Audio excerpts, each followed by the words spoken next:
ఏం మీ కాంగ్రెస్‌లో ఎలాంటి ఇబ్బందులు లేకపోతే, ఎందుకు దిగ్విజయ్ సింగ్ రావాల్సిన పరిస్థితి ఏర్పడింది? మళ్ళీ వెంటనే మీ ఇన్‌చార్జ్‌గా ఉన్నటువంటి మాణిక్యం ఠాకూర్‌ని ఎందుకు మార్చాలి? ఠాకరేని మహారాష్ట్ర నుంచి తీసుకురావాల్సిన పరిస్థితి ఏర్పడింది. మా మీద అనేటప్పుడు మీరు దీని గురించి ఏం చెప్తారు? ఇప్పుడు దిగ్విజయ్ సింగ్ వచ్చారంటే ఇంట్లో ఒక ఫ్యామిలీ గొడవ పడుతుంటుంది. గొడవ పడుతున్నప్పుడు ఫ్యామిలీ ఉన్నటువంటి రిలేషన్ ఎవరో ఒక పెద్ద మనిషి వచ్చి చెప్తాడు కదా, ఎందుకయ్యా గొడవ పడుతున్నారు, దాన్ని ఏదో ఉండండి అని చెప్పి చెప్పుకోవడానికి వచ్చాడు. దాని చిన్న చిన్న సమస్యలు ఉంటే ఆయన కూర్చోబెట్టాడు. మమ్మల్ని అందరిని కూర్చోబెట్టాడు, బయటికి వెళ్లకుండా చూడండి అని చెప్పి అందరికి సర్ది చెప్పిండు, వెళ్ళిపోయాడు. మాణిక్యం ఠాకూర్ గారు చేంజ్ అవ్వడానికి కారణం ఏంటంటే, ఇక్కడ ఉన్నటువంటి సమస్యలు కొంచెం ఆయనకు పర్సనల్గా ఉన్నటువంటి సమస్యల కారణంగా ఆయన ఏం చేసిందంటే, నాకు వద్దని చెప్పి ఫస్టే రిజైన్ చేయడం జరిగింది.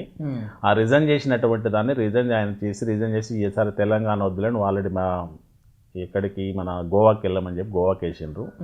ఈ ఠాకరే గారిని తీసుకొచ్చి మాణిక్యం ఠాకరే గారిని తీసుకొచ్చి ఇక్కడ వేయడం జరిగింది. అంతే తప్పితే ఎవరో షికాయత్ చేసి ఏదో కొట్లాడుకుంటే కొత్త పర్సన్ వచ్చిండనేది ఎట్లాంటిది ఏం లేదండి. ఆయన కూడా ఎందుకంటే నాకు వద్దులేండి, వేరే దిక్కు వెళ్తాను, నేను ఆల్రెడీ నాకు వద్దు, ఇప్పుడు నాకు ఉన్నట్టు ఆయన ఎంపీ కాబట్టి నేను నాకు వద్దన్నటువంటి కాన్సెప్ట్లో ఆయన ఉండే, లేదు నువ్వు ఓడానికి వీలేదని చెప్పి గోవా చిన్న స్టేట్ అని అక్కడ వేసింది. సో మీరు ఇలా చెప్తారు, మీరు సమర్థించుకోవడంలో తప్పు లేదు. కానీ